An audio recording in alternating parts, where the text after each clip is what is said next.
Welcome to our YouTube channel CITS and ITS study point. दोस्तों, जैसा कि हम पिछले वीडियो में लीनियर मोशन यानी रैखिक गति से संबंधित कुछ महत्वपूर्ण बातें किए हुए थे, जिसमें हमने चाल, वेग, त्वरण, दूरी, विस्थापन, बल, इन सब चीजों के बारे में पढ़ा था। बात करेंगे आज के इस वीडियो में हम गति का जो समीकरण होता है, यानी जो है त्वरण और समय, दूरी, इन सब चीजों में जो न्यूटन के गति का जो समीकरण होता है उससे संबंधित हम बात करेंगे और इससे क्वेश्चन कैसे पूछे जाते हैं, कुछ न्यूमेरिकल हम इस वीडियो में सॉल्व करेंगे, जो कि एग्जाम के पॉइंट ऑफ व्यू से रेलवे और NTPC के लिए इंपॉर्टेंट होगा। तो उससे संबंधित हम बात करेंगे। हमारे पास जो है आज का टॉपिक हमारा होगा कि गति का समीकरण यानी equation of motion. Equation of motion की हम बात करेंगे, यानी गति के समीकरण के। इक्वेशन ऑफ मोशन, गति का समीकरण, गति के समीकरण। गति का समीकरण क्या होता है? फॉर्मूला होता है, 3-4 फॉर्मूले छोटे छोटे, उसको हमें समझना है कि ये कैसे होता है और इससे कैसे क्वेश्चन पूछे जाते हैं। तो हमारे पास देखिए, सबसे पहले क्या होता है, V बराबर जो होता है U प्लस AT होता है। पहला जो है V बराबर U प्लस AT होता है।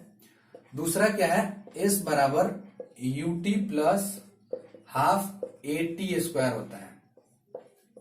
और तीसरा क्या है, V स्क्वायर बराबर U स्क्वायर प्लस 2AS। ये जो है इंपॉर्टेंट फॉर्मूला होता है। V स्क्वायर बराबर U स्क्वायर प्लस 2AS होता है। अब हम इसमें बात करें कि V क्या है, U क्या है, A क्या है, S क्या है, इन सब चीजों के हम बारे में बात करेंगे। तो V जो है यह किसी वस्तु का अंतिम वेग है, आप नोट करके लिख लीजिए। V जो है किसी वस्तु का अंतिम वेग है। U जो है वस्तु का प्रारंभिक वेग है। A जो है किसी वस्तु में त्वरण है और T जो है उसका टाइम है। तो हमने पहले समीकरण में बताया कि V बराबर जो है किसी वस्तु का अंतिम वेग है, U जो है वस्तु का प्रारंभिक वेग है, A जो है वह किसी वस्तु में उत्पन्न त्वरण है और T जो है उसका टाइम है। तो ये हो गया पहला समीकरण।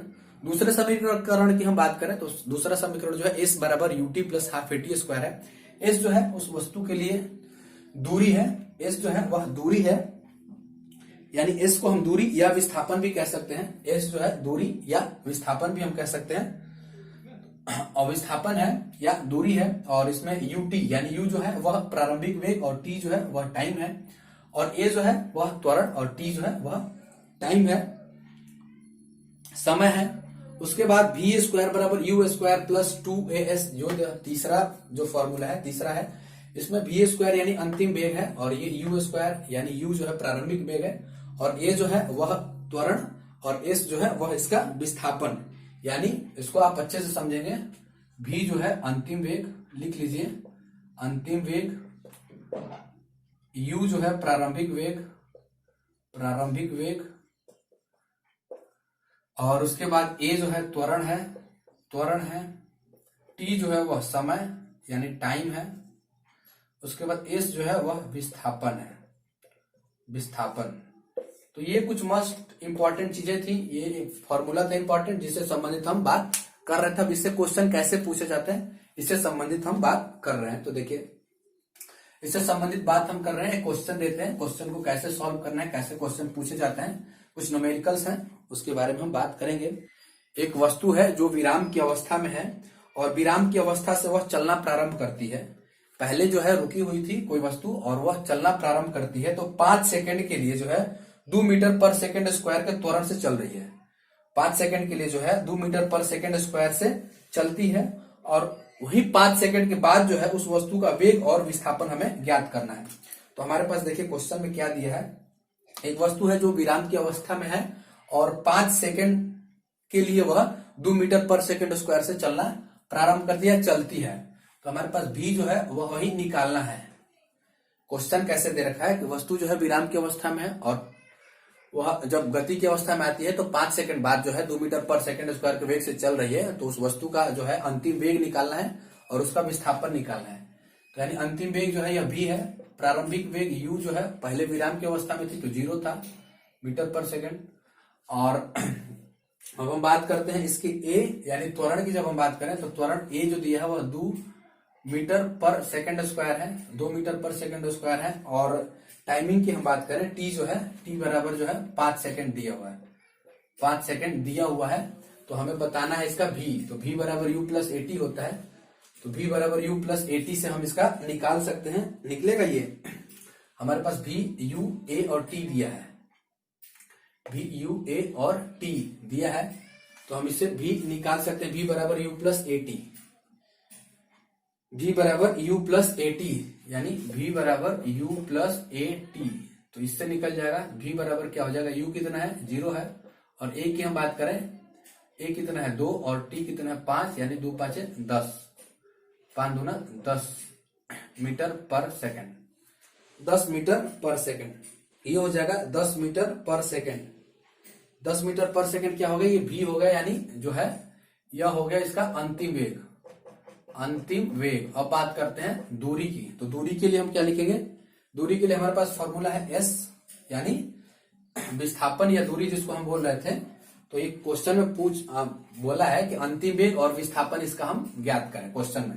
तो विस्थापन के लिए जो लिखेंगे s बराबर ut plus half eighty square, तो इसमें इसका वैल्यू पुट करेंगे, u के जगह पे क्या लिखेंगे, u बराबर 0 है, 0 के साथ t को मल्टीप्लाई करेंगे तो ये 0 ही हो जाएगा, plus half eighty square, a कितना है 2 है, और t स्क्वायर यानी 5 का स्क्वायर, 2 से 2 कैंसिल हो जाएगा, 5 दूना 25, 25 मीटर हो जाएगा, यानी विस्थापन जो है वह 25 मीटर हो जाएगा, और इसका जो है अंतिम वेग होगा 10 मीटर पर सेकंड हो जाएगा।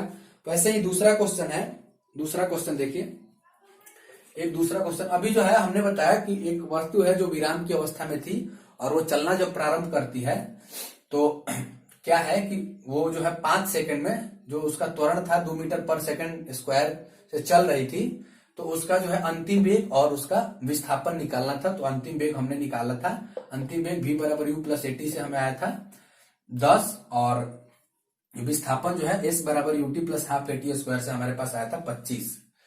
फिर आगे चलते हैं नेक्स्ट क्वेश्चन में। देखिए नेक्स्ट जो है दूसरा एक एग्जाम्पल लेते हैं। दूसरे एग्जाम्पल में हम बात करते हैं कि देखिए क्वेश्चन कैसे पूछते हैं। दूसरा क्वेश्चन है कि एक वस्तु जो है विराम की अवस्था से प्रारंभ करते हुए 5 सेकंड टाइम में 2 मीटर पर सेकंड स्क्वायर के समान त्वरण से चल रही है, और अगला जो है 5 सेकंड के वेग से चलते हुए 10 सेकंड में वस्तु द्वारा तय की गई कुल दूरी हमें निकालना है, कुल दूरी हमें निकालना है। देखिए एक वस्तु है जो 2 टाइमिंग में चल रही है, ठीक।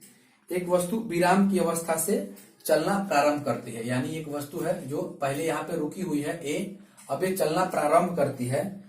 तो पहले जो है पहले 5 सेकंड, यानी यहां से यहां तक जो गई 5 सेकंड का समय लिया, 5 सेकंड में जो है वह 2 मीटर पर सेकंड स्क्वायर, 5 सेकंड में 2 मीटर पर सेकंड स्क्वायर की चाल से चल रही है, और आगे जाके जो है आगे चलती है। और अगला जो है 5 सेकंड, यानी यहां से फिर 5 सेकंड की जो टाइमिंग है, 5 सेकंड का जो टाइमिंग है वह जो है उसका वेग जो है 5 सेकंड समान वेग से चलता है।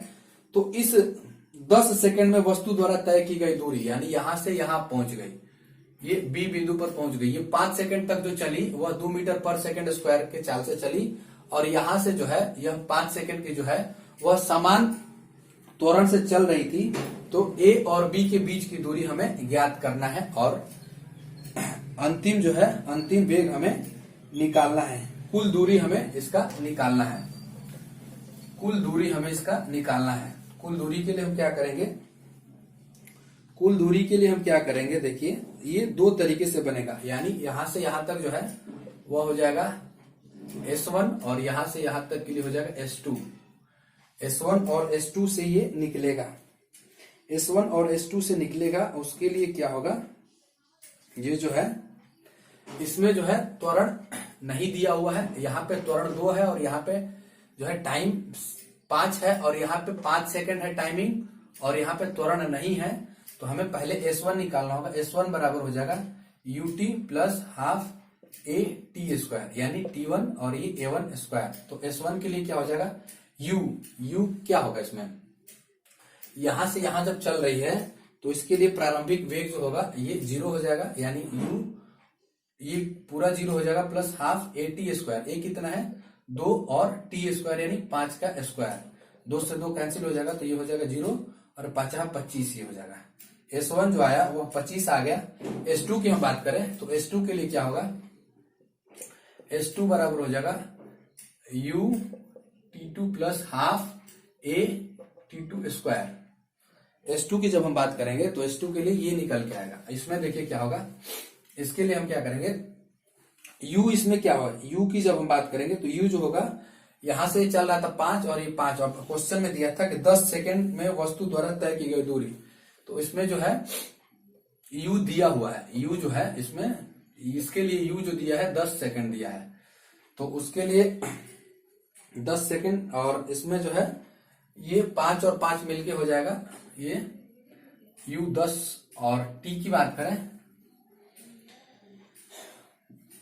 U हो जाएगा 10, और T की हम बात करें तो वो भी कितना था, ये 5 था इसके लिए, तो ये 5 प्लस हाफ AT स्क्वायर। इसमें A नहीं है, A है नहीं तो T स्क्वायर करेंगे, A है नहीं तो T स्क्वायर करेंगे, A 0 है और T स्क्वायर करेंगे तो ये 5 का स्क्वायर, यानी 5 का स्क्वायर करेंगे तो ये भी कैंसिल हो जाएगा, 0 के साथ 5 का स्क्वायर करेंगे तो पूरा ये कैंसिल हो जाएगा, तो ये हो जाएगा पूरा 10 और 5 यानी 50। ये 50 और ये 25 दोनों मिलके यानी S बराबर हो जाएगा S1 प्लस S2, ये S1 और S2 मिलके हो जाएगा 25 और 50 होके हो जाएगा 75 मीटर। ये टोटल जो है 75 मीटर होगा। तो इस प्रकार क्वेश्चन पूछे जाते हैं। फिर बात करते हैं तीसरा जो है, तीसरे इक्वेशन से V स्क्वायर बराबर U स्क्वायर प्लस 2AS, इससे संबंधित एक क्वेश्चन हम निकालते हैं।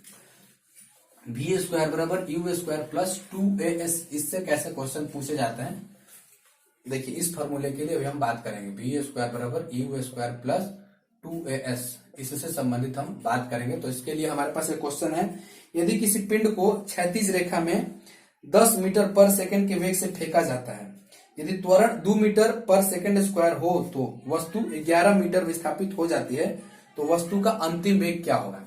यानी इस वस्तु में प्रारंभिक वेग और अंतिम वेग दोनों, देखिए अंतिम वेग निकालना है, प्रारंभिक वेग दिया है और त्वरण दिया है, टाइमिंग दिया है, तो उसके लिए हम कैसे निकालते हैं।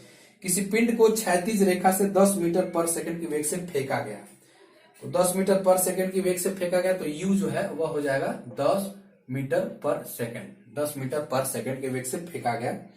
तो यदि त्वरण 2 मीटर पर सेकंड स्क्वायर है, यानी A जो है वह 2 मीटर पर सेकंड स्क्वायर है, तो वस्तु 11 मीटर विस्थापित होती है। तो S जो है, S बराबर दिया है 11 मीटर, 11 मीटर ये विस्थापन दिया हुआ है होती है। तो वस्तु का अंतिम वेग ज्ञात करें, तो हमें अंतिम वेग यानी V निकालना है। तो V स्क्वायर बराबर U स्क्वायर प्लस 2AS होता है, तो इसमें हम लगा देंगे V स्क्वायर बराबर U स्क्वायर प्लस 2AS, यानी U स्क्वायर की जगह पे लिखेंगे 10 स्क्वायर प्लस 2 इंटू A का AS, यानी 2 इंटू S का मतलब 11, ये हो जाएगा 10 दूनी 100 प्लस 2 दूनों का 4 और 11 चौक 44, ये हो जाएगा 144। ये V स्क्वायर बराबर 144 हुआ, V बराबर हो जाएगा रूट अंडर 144, और ये होता है 12, यानी 12 मीटर पर सेकंड। V हो जाएगा 12 मीटर पर सेकंड। तो इस प्रकार के क्वेश्चन इससे पूछे जाते हैं। तो हम उम्मीद करते हैं कि जो हमने गति का जो समीकरण बताया, गति का जो तीनों समीकरण होता है उससे संबंधित हम क्वेश्चन भी बताया। यदि वीडियो अच्छा लगता है तो आप अपने दोस्तों में शेयर करें, लाइक करें, और हमारे चैनल पर नए हैं तो चैनल को सब्सक्राइब अवश्य करें। मिलते हैं अगले वीडियो में, तब तक के लिए धन्यवाद। आपका दिन शुभ हो।